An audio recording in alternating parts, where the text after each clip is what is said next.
ସେବତୀ ଗଛର ଗ୍ରୋଥ୍ ବଢ଼ିବା ପାଇଁ ଗୋବର ଖତ ଗୋଟେ ପ୍ରକାର ପ୍ରାକୃତିକ ସାର ଭଳି କାମ କରିଥାଏ। ଯେମିତିକି ଏନ୍.ପି.କେ. ର ଅନୁପାତ ଥିବା କିଛି ସାରରୁ ଆମକୁ ଯେମିତି ଗଛର କିଛିଟା ନାଇଟ୍ରୋଜେନ୍, ଫସ୍ଫରସ୍ ଆଉ ପୋଟାସିୟମ୍ ମିଳିଥାଏ, ଠିକ୍ ସେମିତି ଗୋବର ଖତରୁ ବି ମଧ୍ୟ ମିଳିଥାଏ।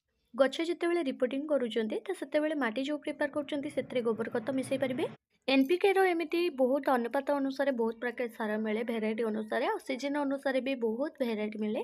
ତାହାକୁ ଆମେ ଗଛର ହେଉଛି ଗ୍ରୋଥ୍ ହିସାବରେ ଆଡ଼୍ କରନ୍ତି ଆଉ ଗଛର ହେଉଛି କିଛିଟା କଡ଼ ବ୍ଲମିଂ ପାର୍ଟ ବାହାରିବା ପାଇଁ ଆମେ ଆଡ଼୍ କରନ୍ତି। ଯେମିତିକି ଆମର ଏନ୍.ପି.କେ. ର 4/18/18 ଅନୁପାତ ଥିବା ସାରକୁ ନାଇଟ୍ରୋଜେନ୍ ମିଳିଥାଏ ଯେହେତୁ ଗଛରେ ଆମେ ତାକୁ ବହୁ ପରିମାଣରେ ଆଡ଼୍ କରିଥାନ୍ତି। ଆଉ ଗୋଟେ ହେଲା 20/20/20 ଅନୁପାତ ଥିବା ସାର, ସେଥିରୁ ପୋଟାସିୟମ୍‌ର ମାତ୍ରା ବହୁତ ଅଧିକା ମିଳିଥାଏ, ଯେଉଁଥିପାଇଁ ସେଗୁଡ଼ାକ ଆମର ଧାନ ଚାଷରେ ଖାସ୍ କରିକି ଅଧିକା ଆଡ଼୍ କରନ୍ତି। ଏସବୁ ସାର ପ୍ରକୃତରେ ଗଛର ପତ୍ରକୁ ବଡ଼ ଆଣିବା ସହିତ ମୂଳର ବିକାଶ କରିଥାଏ ଆଉ ତା ସାଥିରେ ଆମର ସେବତୀ ଗଛରେ ଏଇଟା ବହୁତ ହି ଭଲ କାମ କରେ। କ'ଣ, ଗଛର ପତ୍ରକୁ ବହୁତ ହି ସବୁଜ ରଖେ ଆଉ ବହୁତ ବଡ଼ ଆଣେ। ଏଇ ଛୋଟିଆ ଡବାରେ ଲାଗିଥିବା ସେବତୀ ଗଛରେ ଆଜି ମୁଁ ଗୋବର ଖତ ଦେବି, ଯେଉଁଟାକି ଆମର ଏନ୍.ପି.କେ. ସାର ଭଳିଆ କାମ କରିଥାଏ, ତାଠୁ ଆହୁରି ଅଧିକା ସ୍ପିଡି କାମ କରିଥାଏ। ଯେହେତୁ ଶୀତ ଦିନରେ ପ୍ରତ୍ୟେକଟି ଗଛ ବହୁତ ହି ଧୀର ହେଇଥାଏ ଗ୍ରୋଥ୍ କରିବା, ତ ସେଥିପାଇଁକା ଏ ଗ୍ରୋଥ୍‌କୁ ଫାଷ୍ଟ କରେ ଆଉ ତା ସାଥିରେ ଗ୍ରୋଥ୍ ଫାଷ୍ଟ କରିବା ସହିତ ଗଛର ପତ୍ରର ସାଇଜ୍ ବଡ଼ ଆଣେ ଆଉ ଫୁଲର ଧରଣକୁ ବି ବଢ଼େଇଥାଏ। ତ ଏଇଟା ହେଉଛି ମୋର ବାଇଗଣୀ ରଙ୍ଗର ସେବତୀ, ଯେଉଁଟାକି ବହୁତ ସୁନ୍ଦର ଫୁଲ ଫୁଟିଥିଲା, 2ଟା ଫୁଟିଥିଲା, ଗୋଟେ ମା ଠାକୁର ପୂଜା ପାଇଁ ନେଇଛନ୍ତି ଆଉ ଗୋଟେ ରହିଛି ଗଛରେ। ତ ବହୁତ ଜଣଙ୍କର କମେଣ୍ଟ ରହୁଥିଲା ତୁମେ ଏଇଟା ଫେକ୍ ଆଉ ଏଇଟା ଆପଣଙ୍କର ଫୁଲ ନୁହଁ, ଏଇଟା ଆପଣ ଫେକ୍ ଗଛ। ତ ଏଇଟା ମୋର ପ୍ରକୃତ ଗଛ। ମୁଁ ଯାହା ବି ଭିଡ଼ିଓ କରୁଛି, ଯେତେବେଳେ ବି ସେୟାର କରୁଛି, ପ୍ରକୃତ ଭିଡ଼ିଓ ହିଁ ମୁଁ ସେୟାର କରୁଛି।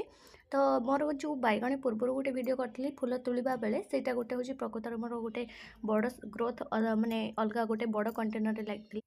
ସେଥିରେ ବି ମୋତେ ବହୁତ ସାରା ଫୁଲ ଫୁଟିଛି, ବାକି ଏଇଟା ଗୋଟେ ଭଙ୍ଗା ଡବାରେ ଥିଲା। ତ ଯେହେତୁ ଏଇଟା ମାଟି ପୁରା ମାନେ ଟାଇଟ୍ ହେଇକି ରହିଥିଲା ଭିଡ଼ି ଧରିକି, ସେଥିପାଇଁକା ଏଇଟାରେ ଭାବିଲି ଆଜି କିଛି କାମ କରିବି, ଗୋବର ଖତ ଫର୍ଟିଲାଇଜର୍‌ଟା ଦେବି।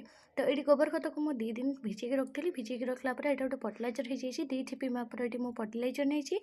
ତାର 2 ଗୁଣ ଅଧିକା ପାଣି ଦେବା, ମାନେ ଯେଉଁ ଠିପିରେ ମୁଁ 2 ଠିପି ନେଇଛି ତ ସେଇ ଠିପିରେ ମୁଁ 4 ଠିପି ପାଣି ନେଇଛି, ସାଧା ପାଣି। ତ ଏ ବି ମୋର ହେଇଗଲା, ତାକୁ ଭଲ ଭାବରେ ଗୋଳେଇ ସାରିଲା ପରେ ମୋର ଫର୍ଟିଲାଇଜର୍ ରେଡ଼ି ହେଇଗଲା। ତ ସେଇ ସମୟରେ ମୁଁ ମାଟି ବି ଖୁସେଇ ଦେଇଥିଲି ଭଲ ଭାବରେ। ବାକି ରହିଲା ଗୋବର ଖତର ଫର୍ଟିଲାଇଜର୍, ଯେମିତି ମୁଁ ବନଉଛି ଏଇଭଳିଆ ଫର୍ଟିଲାଇଜର୍ ବନେଇକି ଦେଲେ ଗଛରେ ବହୁତ ଜଲ୍ଦି କାମ କରିଥାଏ।